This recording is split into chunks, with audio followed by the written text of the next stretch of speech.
Hey everyone, welcome to a new Monday morning walk here in Mamaia Nord. Today I'm visiting other main beaches, Summer Beach, Cuba Libre Beach and Mambo Beach, following the shoreline as the day slowly gets going by the Black Sea.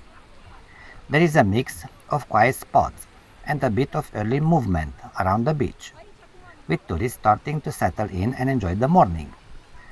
So if you feel like stepping away for a few minutes, just walk along with me and take in the seaside views, the sounds, but also the sea breeze of the Black Sea. Thanks for being here. Cheers!